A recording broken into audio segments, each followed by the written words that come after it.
আসসালামু আলাইকুম। অগ্রদূত একাডেমিক কেয়ারের পক্ষ থেকে সবাইকে স্বাগতম। আজকে আমরা পড়তে যাচ্ছি ক্লাস 9-10 এর সবচেয়ে একটা ইন্টারেস্টিং চ্যাপ্টার 2, যার মেইন থিম হলো কোষ আর কোষের গঠন। অগ্রদূত একাডেমিক কেয়ার তোমাদের সিকিউ এবং এমসিকিউ এর জন্য পারফেক্ট সলিউশন। চলো শুরু করি একবারে। দেখো, আমাদের চ্যাপ্টার 2 এর মেইন যে থিম, সেই থিমটা হলো কোষ। হ্যাঁ, এখন কোষের ভিতর আছে কোষের বিভিন্ন অঙ্গাণু। তাছাড়া কোষের নিউক্লিয়াস কেমন ভাবে গঠিত, কোষের নিউক্লিয়াস কি নিয়ে গঠিত, এই নিয়ে বলা হয় কোষের প্রকারভেদটা। এবার আমাদের নিউক্লিয়াসের গঠনের ভিত্তিতে কোষটা দুই প্রকার। চলো একটা কোষ আঁকি আগে। ফার্স্ট অফ অল, একটা সিম্পল গোল্ড। ওকে, ধরো এটা একটা কোষ। এর ভিতর আছে সুন্দর দেখতে একটা নিউক্লিয়াস। নিউক্লিয়াসের একটা পর্দা আছে। তার ভিতরে আছে নিউক্লিওলাস। নিউক্লিওলাস একটু ঘোরানো পেছানো ক্রোমাটিন জালিকা, আর ভিতরে কিছু কিছু ছোটখাটো পদার্থ যাকে বলে নিউক্লিওপ্লাজম। এবার তাকাও, প্রথমত আদি কোষ যেটা সৃষ্টি হয়েছিল একদম জীবনের শুরুর দিকে, সেটাই ছিল না নিউক্লিয়াসের পর্যাপ্ত পরিমাণ গঠন। তো কি ছিল সেখানে? সেখানে নিউক্লিয়ার মেমব্রেনটা বাদে নিউক্লিয়ার মেমব্রেনটা বাদে বাকি সবকিছুই ছিল। এবার নিউক্লিয়ার মেমব্রেনটা বাদে অর্থাৎ কিনা, সাপোজ তোমার ঘরের দেওয়ালগুলো ভেঙে দেওয়া হয়েছে। এখন ঘরের পজিশনটা কেমন থাকবে? ঘরের সব মেম্বার গুলো কি করবে? বাইরে নিজেদের মতো ঘোরাঘুরি করবে, তাই না? তার মানে আদি কোষে এই বাইরের নিউক্লিয়ারের মেমব্রেনটা ছিল না। মেমব্রেনটা না থাকায় নিউক্লিওলাস, ক্রোমাটিন তন্তু যা যা বলো, এগুলো কোষের ভিতর দিয়ে নিজেদের মতো বিচরণ করতো। এবার এই যে বিচরণটা এবং এই উন্মুক্তভাবে অগঠিত নিউক্লিয়াস দিয়ে যে কোষটা তৈরি হইতো, এই কোষের নাম হলো আদি কোষ বা প্রোক্যারিওটিক সেল। ঠিক আছে? আর প্রকৃত কোষ কোনটা হবে? তাহলে প্রকৃত কোষ হবে এই নিউক্লিয়াসের চারপাশে যখন একটা পর্দা থাকবে এবং নিউক্লিয়াসের বস্তুগুলো বাইরে নয় বরং কোষে একটা নির্দিষ্ট জায়গায় সীমাবদ্ধ ভাবে থাকবে, তখন সেটাকে বলা হবে প্রকৃত কোষ। এবার মেইন আসি তোমাদের বই ভিত্তিক নলেজে। কোষ কাকে বলে? প্রথম প্রশ্নটা তোমাদের যেটা জ্ঞানমূলকে আসে বা অনুধাবনমূলক আসতে পারে, কোষ কি জিনিস? দেখো, তোমাদের বইয়ের শুরুতে একদম লেখা আছে, লোই এবং সিকেভিজের মতে বৈষম্যবেদ্য পর্দা দ্বারা আবৃত সজীব জীবের গাঠনিক একক এবং জীবজ ক্রিয়াকলাপের একক, যা কোনো সজীব মাধ্যম ছাড়াই নিজের প্রতিরূপ সৃষ্টি করতে পারে, তাকে কোষ বলে। দেখো, কম আর কে যদি তুমি লিখে দাও, জাস্ট এটুকু লেখো যে জীবের গঠনিক এবং কাজের এককে কোষ বলে, তোমার কেউ মার্ক কাটবে না, তোমাকে একের ভিতর এক দেওয়া হবে। বাট যখন আমরা টার্গেট করি 90+ পাবো বা 100-র কাছাকাছি একটা মার্ক আমার বায়োলজিতে, দেন সবার ফার্স্টে এইটা মাথায় আনতে হয়, স্যারের মনে কিভাবে নিজের জায়গাটা ক্রিয়েট করা যায়। এখন জায়গা কিভাবে ক্রিয়েট করবা? অবশ্যই বইতে যে প্যাটার্নে তোমাদের সংখ্যাগুলো দেওয়া আছে সেই প্যাটার্নের সংখ্যাগুলো লিখে, সো ওই পুরো যে একটা সংখ্যাটা আছে ওইটা তোমাদের মুখস্থ করে লিখতে হবে। ঠিক আছে? এবার ওইখানে কয়েকটা কথা একটু না বললেই নয়, তা হলো সজীব পর্দা দ্বারা আবৃত। এই যে আমাদের একটা কোষ, সাপোজ এটা একটা কোষ। হ্যাঁ, কোষের অঙ্গাণুগুলো তো দেওয়া হয়নি, দিয়ে দিলাম মনে করে এখানে মাইটোকন্ড্রিয়া, প্লাস্টিড দিয়ে দিলাম একটা, এখানে প্লাস্টিড, কোষ গহ্বর ছোট ছোট কয়েকটা দিলাম, আর সেন্ট্রোজোম তো কিছু থাকে না, যাও। এগুলো সমৃদ্ধ মনে করে একটা একটা কোষ। এখন এর বাইরে যে পর্দাটা আছে, এই পর্দাটা সজীব। সজীব মানে কি? এই পর্দাটার নিজের জীবন আছে না? তেমন না। এই পর্দাটার গাঠনিক উপাদান লিপিড এবং প্রোটিন। ঠিক আছে? লিপিড এবং প্রোটিন যদি কোনো কিছুর গাঠনিক উপাদান হয়, সাধারণত সেগুলোকে সজীব বলা হয়। এবার তাকাও, আরেকটা জিনিস, ওই সংজ্ঞার ভিতরে একটা কথা বলা আছে, তা হলো যা কোনো সজীব মাধ্যম ছাড়া নিজের প্রতিরূপ সৃষ্টি করতে পারে। আমরা যখন চ্যাপ্টার 3 পড়বো তখন দেখবো যে কোষ বিভাজনের মাধ্যমে একটা কোষ থেকে আরেকটা কোষ সৃষ্টি হয়। এবার প্রশ্ন আসে যে সজীব মাধ্যম বলতে কি বোঝায়? তোমার বডি এটা একটা সজীব মাধ্যম। ঠিক আছে? তোমার বডি এটা একটা সজীব মাধ্যম। এবার এই সজীব মাধ্যম ছাড়া নিজের প্রতিরূপ সৃষ্টি করতে পারে, কোষ বিভাজিত হতে পারে, এজন্য অন্য কারোর উপর ডিপেন্ড করতে হয় না। বাট সাপোজ ভাইরাসের বংশবৃদ্ধি করার জন্য অন্য কোন একটা মাধ্যমের প্রয়োজন। মাধ্যম বলতে কি? মাধ্যম বলতে ধরো কিছু ভাইরাস গরুতে হয়, কিছু ভাইরাস তোমার হয়, করোনা ভাইরাস দুদিন আগে হয়ে গেল। তো এরকম কিছু ভাইরাস যারা অন্য আর একটা মাধ্যমের দ্বারা নিজের বংশবৃদ্ধি করে, তাদের বলা হয় সজীব মাধ্যম ডিপেন্ডেন্ট পদার্থ। দেখো, ভাইরাসকে জীব বলা হয় না কেন? কারণ ভাইরাস সজীব মাধ্যমের সাহায্য নিয়ে বংশবৃদ্ধি করে। আর এই কোষ দিয়ে যারা গঠিত, তাদেরকে জীব বলা হয়। কেন বলা হয়? কারণ তাদের এই প্রতিরূপ সৃষ্টি করার জন্য কোনো সজীব মাধ্যমের প্রয়োজন হয় না। গেল, এবার আসো কোষের সংখ্যা শেষ। এবার দেখো আরেকটা কোশ্চেন আসে, কোষের প্রকারভেদ। কোষের প্রকারভেদে কোষ ভাগ করা হয়, প্রথমেই বলে নিছি দুই ভাবে। কিভাবে? একটা হলো আদি কোষ, একটা হলো প্রকৃত কোষ। আদি কোষ কোনটা? যেটায় নিউক্লিয়াস সুগঠিত নয়, অর্থাৎ নিউক্লিয় বস্তুগুলো নিউক্লিয়াসের ভিতরে থাকে না, অর্থাৎ সারা কোষের মধ্য দিয়ে অবাধ চলাফেরা করে। এবার তাকাও, তা হলো যে এদেরকে বলা হয় কি? প্রোক্যারিওটিক কোষ। আর ইউক্যারিওটিক কোষ কোনগুলো?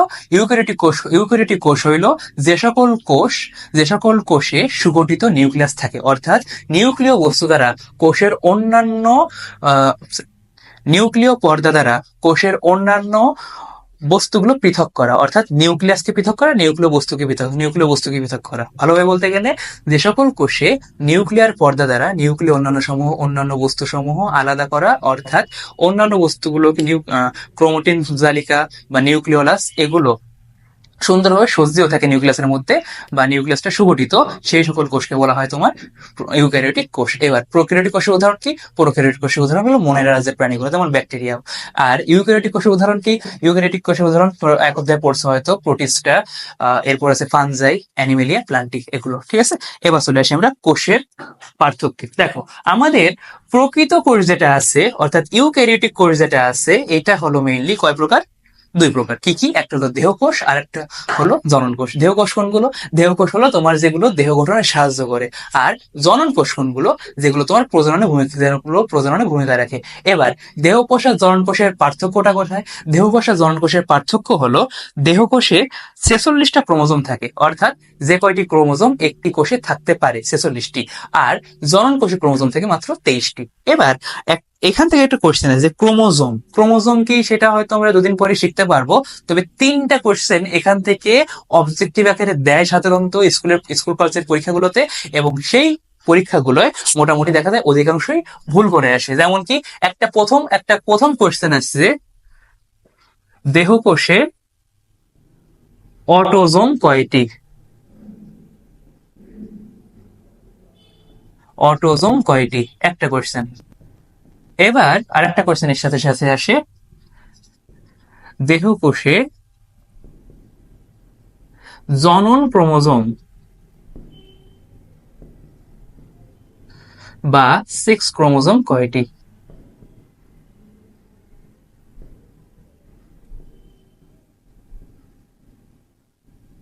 সেক্স ক্রোমোজোম কতটি? আরেকটা কোশ্চেন আসে, জনন কোষে ক্রোমোজোম কতটি?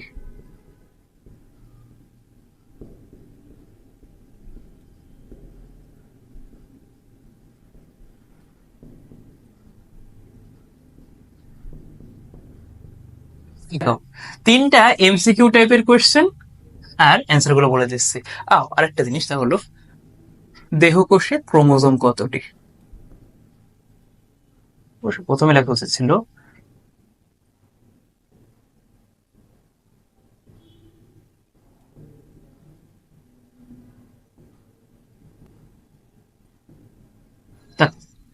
দেহকোষে ক্রোমোজোম কতটি। প্রথম কোশ্চেন আমাদের ছিল দেহকোষে ক্রোমোজোম হলো কয়টা? 46টা। এটা আমরা সবাই জানি, ক্লাস 9 পড়ছি। এবার পরের কোশ্চেনটা হলো দেহকোষে অটোজোম কয়টা? দেহকোষে অটোজোম 44টি। এবার একটা কোয়েশ্চেন আসে, দেহকোষে জনন ক্রোমোজোম বা সেক্স ক্রোমোজোম কয়টি? অ্যান্সার হলো 2টি। আর একটা হলো জনন কোষে ক্রোমোজোম কয়টি? 23টি। ঠিক আছে, এবার কেন নাম্বারিং এর এরকম ডিফারেন্স বা এরকম কেন হয়েছে, এটা আমরা কয়েকদিন পরে জানতে পারবো। ঠিক আছে, যখন আমরা কোষের ডিটেলস পড়বো, চ্যাপ্টারটা ক্লোজ করব, তার ক্লোজ করার আগেই ইনশাল্লাহ এই সবগুলো প্রশ্নের অ্যান্সার এবং ব্যাখ্যা আমরা পেয়ে যাবো। সো এবার আসি আমরা পরের জিনিসে, তা হলো এবার উদ্ভিদ এবং প্রাণীর ভিত্তিতে দুইটা ভাগে ভাগ করা হয় কোষকে। কিভাবে? উদ্ভিদ কোষ আর একটা হলো প্রাণী কোষ। উদ্ভিদ কোষ আর প্রাণী কোষ পার্থক্য কি? অবশ্যই একটা উদ্ভিদের দেহ গঠন করছে আর একটা প্রাণীর দেহ গঠন করছে। তোমাদের বইতে যে চিত্রটা আছে সেই চিত্র অনুসারে উদ্ভিদ আর প্রাণী কোষে অনেক ডিফারেন্স তুমি দেখতে পারবা। ঠিক আছে, আমি সিম্পল কথা বলে দিচ্ছি তোমাদের। দেখো, প্রথমটা আসো উদ্ভিদ কোষ আর প্রাণী কোষের মেইন পার্থক্য। হ্যাঁ, এই প্রশ্নটা তোমাদের গ বা ঘ মার্কে আসতে পারে। একটা হলো উদ্ভিদ কোষ, আর 2 নম্বরে পাশে আমাদের আছে প্রাণী কোষ। আসুন এবার দেখি, উদ্ভিদ কোষের প্রথম যে পার্থক্যটা আছে দেখো, উদ্ভিদ কোষের বাইরে একটা জড় প্রাচীর আছে, জড় প্রাচীরটির নাম হলো কোষ প্রাচীর। উদ্ভিদ দেহের বাইরে একটি জড় প্রাচীর আছে এবং সেই প্রাচীরটির নাম হলো কোষ প্রাচীর। ঠিক আছে, তো প্রথম আমাদের যেটা পার্থক্য সেটা আসি কোষ প্রাচীর। কোষ প্রাচীর উদ্ভিদ দেহে দেখবা কোষ প্রাচীর, দাগ দিয়ে দিই। উদ্ভিদ কোষে কোষ প্রাচীর উপস্থিত, আর প্রাণী কোষে কোষ প্রাচীর উপস্থিত নয়। উপস্থিত নয়। এবার আসি উদ্ভিদ কোষে দেখবা বড় মাঝখানে একটা কোষ গহ্বর আছে। উদ্ভিদ কোষের কোষ গহ্বরটি বড়।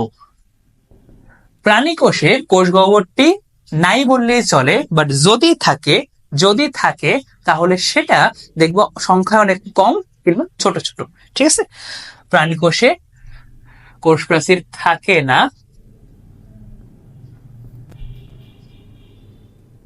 এবং থাকলেও আকারে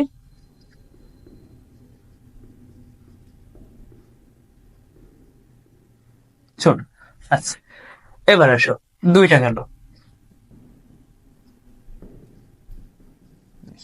এবার আসো কোষ গহ্বর গেল। এবার দেখো নিউক্লিয়াসের অবস্থান।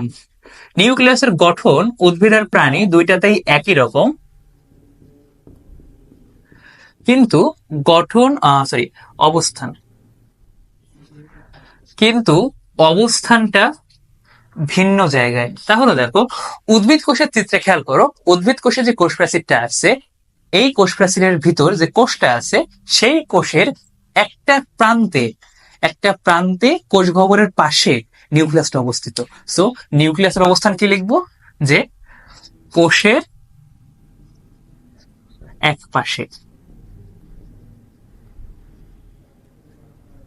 আর প্রাণী কোষে দেখবা, প্রাণী কোষে যে নিউক্লিয়াসটা থাকে সেটা থাকে কোষের কেন্দ্রে। আচ্ছা,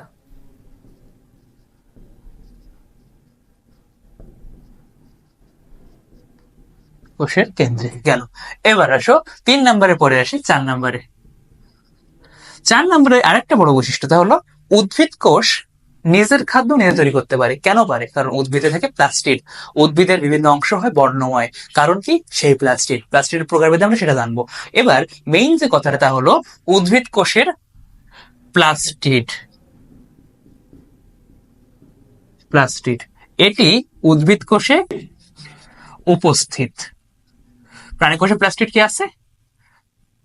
না, প্রাণী কোষে কোনো প্লাস্টিড নাই। কিভাবে বুঝলাম প্লাস্টিড নাই? কারণ আমি তো নিজের খাদ্য নিজে তৈরি করতেছি না, তাই না?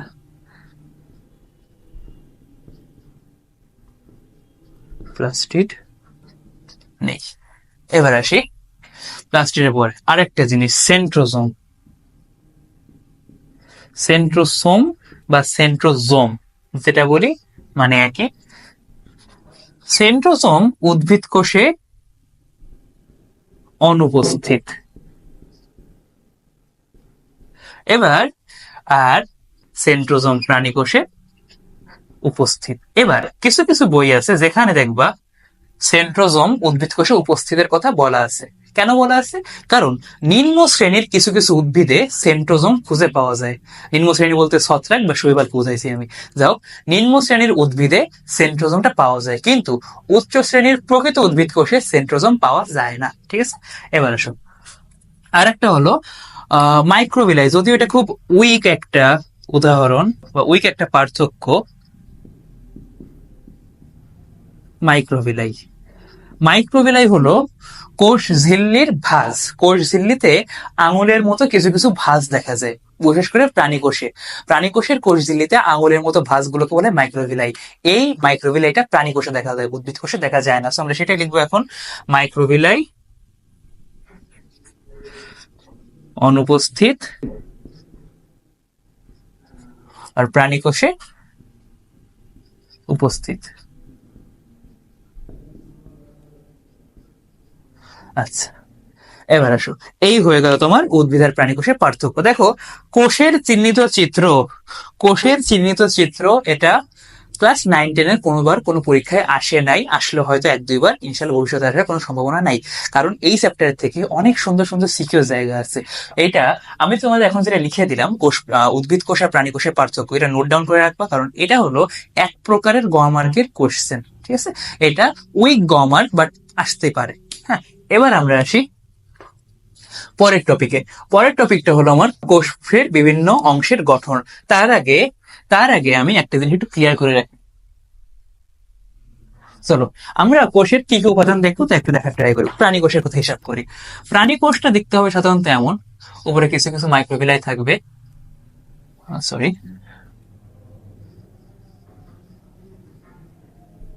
হালকা একটু মাইক্রোভিলাই, একটু পোর থাকবে একটু, আর বাইরে দিয়ে এরকম একটা গঠন থাকবে তোমার।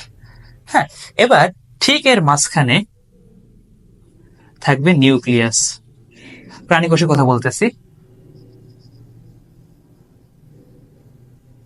ওকে, এবার নিউক্লিয়াসের বাইরে নিউক্লিয়াসের থাকবে, তাদের একটু ছিদ্র ছিদ্র থাকবে, পোরাস। ওকে, নাও এবার এইখানে দেখবো আমি এন্ডোপ্লাজমিক জালিকা।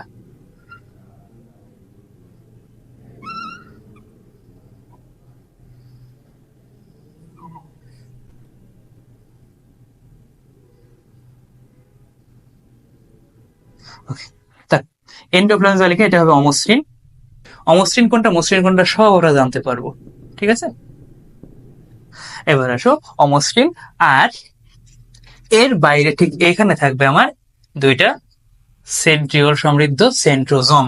এবার এক পাশে মসৃণ এন্ডোপ্লাজমিক রেটিকুলাম বা এন্ডোপ্লাজমিক জালিকা সেটা থাকবে। দেখতে কেমন হবে? অনেকটা এমন। এই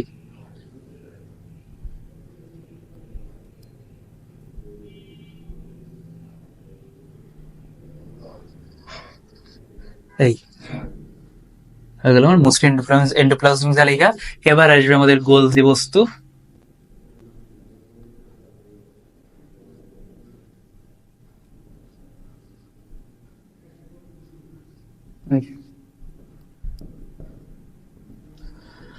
এবার আসি, এবার থাকবে কিছু কিছু মাইটোকন্ড্রিয়া।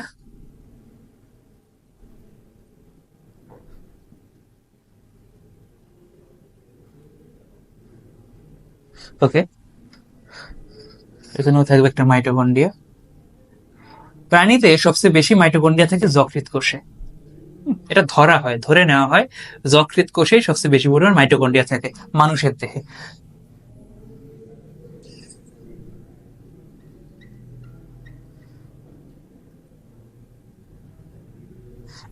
মাইটোকন্ড্রিয়া, আর স্থানে স্থানে কিছু কিছু ছোট ছোট কোষ গহ্বর। এইখানে দেখবা তোমাদের বইতে সুন্দর একটা এরকম পুরু করে একটা অঙ্গাণু আছে, যার নাম বলেছে লাইসোজোম। আর স্থানে স্থানে ছোট ছোট ছোট ছোট ডট ডট ওলা কিছু কিছু গুচ্ছ আছে। ওকে, এগুলোর নাম হলো রাইবোজোম।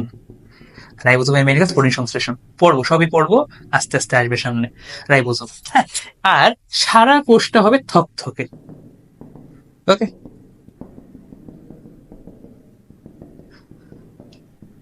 এই থকথকে একটা এনভায়রনমেন্ট থাকবে কোষের মধ্যে, জেলির মতো, ঠিক আছে?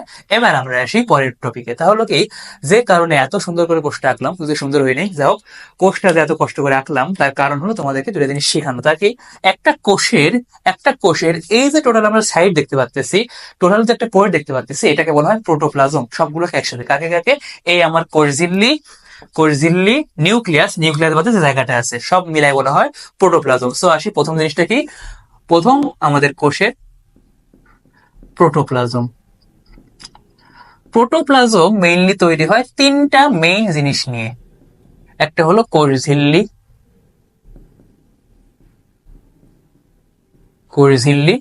একটা হলো তোমার নিউক্লিয়াস,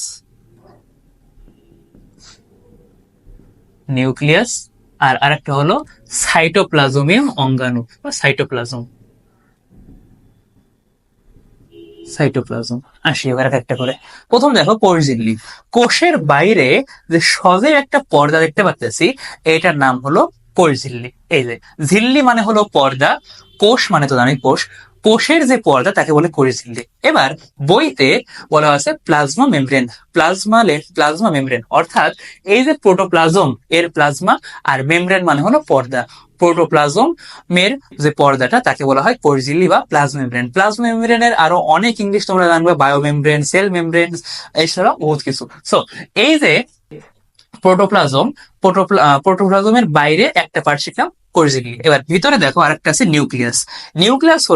নিউক্লিয়াসকে বলা হয় কি কোষের প্রাণকেন্দ্র, তা আমরা সবাই জানি। নিউক্লিয়াসকে বলা হয় কোষের প্রাণকেন্দ্র।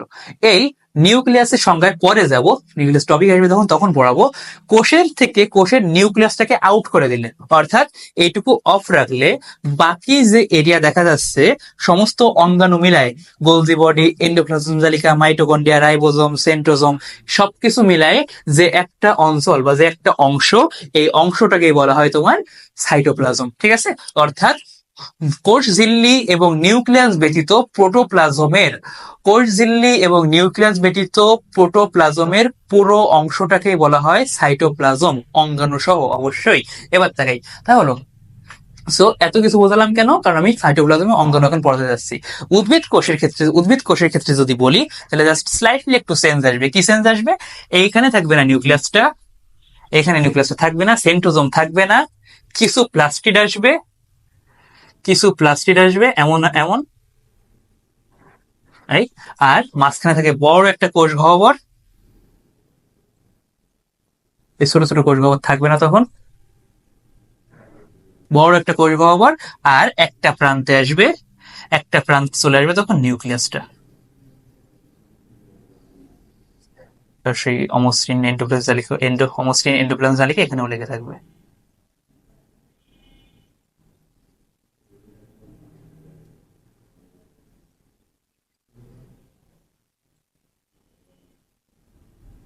সরি, একটু আগে গরমিল হয়ে গেছে হয়তো, একটু কষ্ট করে বুঝে নিও। এবার দেখো,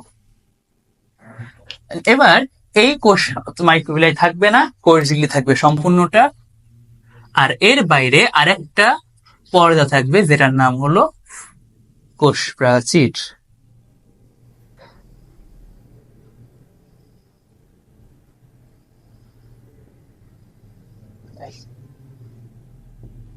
কোষ প্রাচীর। এবার দেখো উদ্ভিদ কোষের যে ফার্স্ট টপিকটা নিয়ে আলোচনা করা হয়েছে তার নাম হলো কোষ প্রাচীর। তো চলো আমরা এই বাইরের পর্দা অর্থাৎ কোষ প্রাচীর নিয়ে একটু আলোচনা করি। আচ্ছা, পুরোটাই মুছে দিয়ে আগে।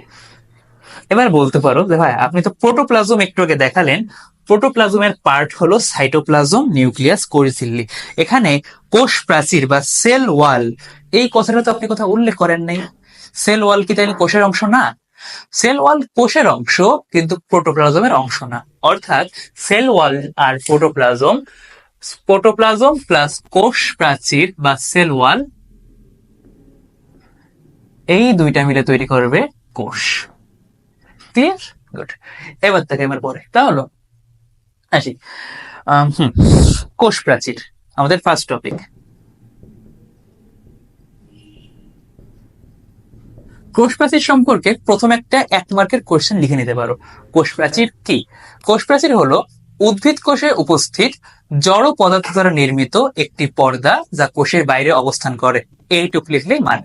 উদ্ভিদ কোষের বাইরে অবস্থান করে এবং জড়, এই দুইটা কথা যদি তুমি বলতে পারো তাহলে মার্ক। সো কোষ প্রাচীরের মেইন থিম ওইটাই। এবার আসি কোষ প্রাচীরের স্তর। কোষ প্রাচীরটা মিলে 3টা স্তর নিয়ে গঠিত। 3টা স্তর, হ্যাঁ। মনে করো এই পাশে একটা কোষ আর এই পাশে একটা কোষ, অথবা বাড়ির কথা হিসাব করো, এই দুইটা একটা বাড়ি, হ্যাঁ। দুইটা বাড়ির মাঝখানে কি থাকে বলো? একটা দেওয়াল থাকে। এটা মনে করো সেই দেওয়াল, এই যে সেই দেওয়ালটা, যেটা মনে করো কনক্রিটের তৈরি একটা শক্ত দেওয়াল, হ্যাঁ। এই দেওয়ালটার নাম হলো মধ্যপর্দা। দেখবা এই দেওয়ালটার নাম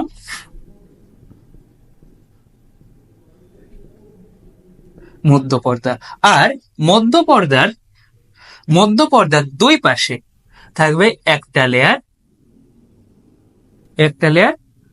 একটা লেয়ার, এটা হয় প্রাথমিক কোষ প্রাচীর। অর্থাৎ কোষ প্রাচীর যখন কেবল নিউ নিউ ডেভেলপ করছে, একটা কোষ যখন নতুন গঠিত হয়েছে এবং কোষ প্রাচীরটা নিউ ডেভেলপ আসছে, তখন ক্রিয়েট হয় এই প্রথম প্রাচীরটা। তো এটার নাম কি শিখলাম আমরা? প্রাথমিক প্রাচীর। হ্যাঁ, এটা আমি সাদা কালার দিয়ে দিলাম যাতে তোমার বুঝতে সুবিধা হয়। প্রাথমিক প্রাচীর। ওকে, এবার প্রাথমিক প্রাচীর আস্তে আস্তে দেখা গেল কি প্রাথমিক প্রাচীর নট এনাফ। হ্যাঁ, মনে করো দুইটা বাড়ি যে আছে, এই দুইটা বাড়ির লোকজন খুব পচা, এরা একজন আরেকজনের দিকে ইটপাট খেলে মারে। কি হবে বলো? এরা এদের সিকিউরিটির জন্য আরো 3টা দেওয়াল ক্রিয়েট করলো একসাথে, 1টা 2টা 3টা, এদিকে হলো এরা থাকে। হ্যাঁ, এখানেও এরাও তাই, ওরা মারে এরাও মারে। তো সেই হিসাবে 1টা 2টা 3টা লেয়ার আরো ক্রিয়েট করছে। দেখো এই 3টা লেয়ার এরা একসাথে ক্রিয়েট করছে, অর্থাৎ একই সময় ক্রিয়েট করছে। এই 3টা লেয়ার আর এই পাশে এই 3টা লেয়ার, এই 3টা লেয়ারকে একসাথেই বলে তোমার সেকেন্ডারি ওয়াল বা গৌণ প্রাচীর। গৌণ প্রাচীর। কোষ বিভাজনের কথা একটু বললাম। কোষ বিভাজনে তৈরি হয় 2টা নতুন নতুন কোষ। আর এইখানে কোষ বিভাজনের পরে মেইনলি 2টা কোষকে পৃথক করে রাখে এই মধ্যপর্দাটা পৃথক করে রাখে। এরপরে প্রথমেই সেলুলোজ, লিগনিন, হেমিসেলুলোজ, এগুলো যে তৈরি হয় এই প্রাথমিক প্রাচীরটা, এটা প্রাথমিক প্রাচীর, এই সাদাটা প্রাথমিক প্রাচীরটা। আর এর কয়েকদিন পরে ওই প্রাচীরের উপর আরো আরেকটা ডিপ লেয়ার ফেলে কোষটা যাতে নিজের কাঠামো ধরে রাখতে পারে, সেই জন্য আরেকটা ডিপ যে লেয়ার পড়ে সেই লেয়ারটার নাম হলো গৌণ প্রাচীর বা মাধ্যমিক প্রাচীর। সেটা কোনটা? এই যে এই 3টা। এই প্রাচীরটা আবার 3 স্তর বিশিষ্ট।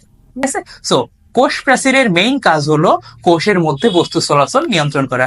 প্রাণী কোষে এটা নাই, উদ্ভিদ কোষে আছে, থাকার কারণ কি? গঠন প্রদান করা। এবার আসো মেইন আর 2টা জায়গা লাস্ট। তা হলো কোষ প্রাচীরের এই যে আমরা কোষ প্রাচীরটা একটু আগে আঁকলাম, এই কোষ প্রাচীরের কিছু কিছু জায়গা আছে মাঝে মাঝে ফাঁকা, অর্থাৎ এই জায়গাটা মনে করো টোটাল ফাঁকা, একদম ফাঁকা। হ্যাঁ, পুরো ভিতরে কোষ পর্যন্ত বিস্তৃত। এই ফাঁকাটা কোষ পর্যন্ত বিস্তৃত, এই ফাঁকাটাও মনে করো কোষ পর্যন্ত বিস্তৃত, এই ফাঁকাটাও কোষ পর্যন্ত বিস্তৃত। এরকম মনে করো ফাঁকা থাকে কোষ প্রাচীরের মাঝে মাঝে কিছু কিছু জায়গা ফাঁকা থাকে। এই ফাঁকা জায়গা গুলোকে বলা হয় কূপ, সেল পিট। ওকে, কূপ বলা হয়, কোষ প্রাচীরের কূপ বলা হয়। সো কূপ কি জিনিস? কূপ হলো কোষ প্রাচীরের মধ্যে ফাঁকা ফাঁকা জায়গা। এবার জায়গা ফাঁকা থাকছে, অবশ্যই কোনো একটা কারণ আছে। কি কারণ? এইখানে অনেক ছোট্ট ছোট্ট আণুবীক্ষণিক নালী 2টা কোষকে সংযুক্ত করে। ঠিক আছে, এইটা খুবই ইম্পর্টেন্ট একটা 1 মার্কের কোশ্চেন। প্লাজমাডেজমাটা অথবা প্লাজমোডেজমাটা কি জিনিস? প্লাজমোডেজমাটা হলো 2টো কোষের সংযোগকারী আণুবীক্ষণিক নালী। উদ্ভিদ কোষের কোষ প্রাচীরের কূপদের যাতায়াতকারী 2টা ছোট ছোট পিঠকে সংযুক্তকারী আণুবীক্ষণিক নালীকে বলা হয় প্লাজমা মেমব্রেন। অতি সূক্ষ্ম আণুবীক্ষণিক নালী যা 2টো কোষের গর্তকে বা পিঠকে একসাথে যুক্ত করে, তাকে বলা হয় প্লাজমাডেজমাটা। ঠিক আছে, 1 মার্কের জন্য অতিরিক্ত দরকার একটা কোশ্চেন। 3 মার্কের কোশ্চেন এর সম্ভাবনা কম, মেইনলি আসবে 1 মার্কের একটা কোশ্চেন, প্লাজমাডেজমাটা কি, কূপ কি, কোষ প্রাচীর কি, এবং তার সাথে সাথে আসতে পারে কোষ প্রাচীর কাকে বলে। ঠিক আছে, সো আজকে এই পর্যন্তই।